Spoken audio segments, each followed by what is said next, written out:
Fresh cream, butter, கஸ்தூரி மேத்தி இது எதுவுமே add பண்ணாமல் நார்த் இந்தியன் ஸ்டைல் பன்னீர் கிரேவி வீட்டில் இருக்க சிம்பிள் இன்க்ரீடியன்ட்ஸ் வச்சு எப்படி பண்ணுறதுன்னு பார்க்கலாம் வாங்க.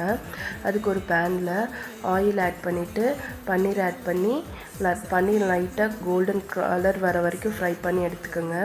இப்போ சேம் ஆயிலில் ஆனியனை ஆட் பண்ணி ஆனியன் இந்த அளவுக்கு ஃப்ரை ஆனதுக்கப்புறம் அதையும் தனியாக ஒரு பிளேட்டுக்கு ட்ரான்ஸ்ஃபர் பண்ணி வச்சுருங்க. இப்போ ஒரு ஜாரில் ஃப்ரை பண்ணி வச்சுருக்க ஆனியன், அதுக்கப்புறம் கேஷ்யூ, அதுக்கப்புறம் 2 டீஸ்பூன் கர்ட் ஆட் பண்ணி நல்லா ஃபைன் பேஸ்ட்டாக கிரைண்ட் பண்ணி எடுத்துகிட்டு வந்துடுங்க. இந்த டிஷ் பேர் வந்து லஹூரி பன்னீர். இப்போ ஒரு பேனில் கொஞ்சமாக ஆயில் ஆட் பண்ணிவிட்டு ஜீரா ஆட் பண்ணிக்கோங்க. ஜீரா பொரிஞ்சதுக்கப்புறம் டொமேட்டோ பியூரை ஆட் பண்ணிக்கோங்க. ஜிஞ்சர் கார்லிக் பேஸ்ட் ஆட் பண்ணிக்கோங்க. நான் அந்த கிளிப் ஆட் பண்ண மறந்துட்டேன். இப்போ நம்ம கிரைண்ட் பண்ணி வச்சுருக்க பேஸ்ட் ஆட் பண்ணி ஒரு மிக்ஸ் கொடுத்துக்கோங்க.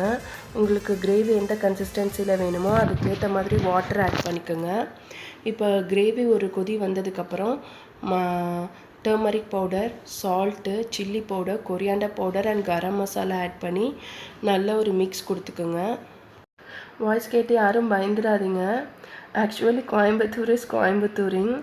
அதனால் வீட்டில் யாருக்கும் உடம்பு சரியில்லை. அதனால் என்னாலையும் வீடியோஸில் லாஸ்ட் வீக் ஃபுல்லும் கான்சென்ட்ரேட் பண்ண முடியல. இனி வீடியோஸ் கண்டினியூஸாக அப்டேட் பண்ண ட்ரை பண்ணுறேன். And then back to recipe. மசாலாஸ்லாம் ஆட் பண்ணிவிட்டு ஜென்டலாக ஒரு மிக்ஸ் கொடுத்துக்கோங்க.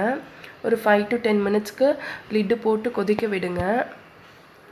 ஆயில் நல்லா செப்ரேட் ஆகி வரணும்.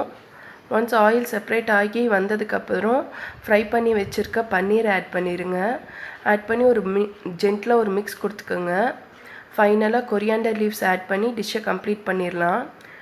நார்த் இந்தியன் கிரேவியில் ஆட் பண்ணுற எந்த எலமெண்ட்டும் இந்த கிரேவியில் நம்ம ஆட் பண்ணல. yet it literally taste like north Indian gravy. நீங்களும் வீட்டில் ட்ரை பண்ணிவிட்டு எப்படி இருந்துச்சுன்னு கமெண்ட்டில் சொல்லுங்கள். இன்னொரு வீடியோவில் பார்க்கலாம்.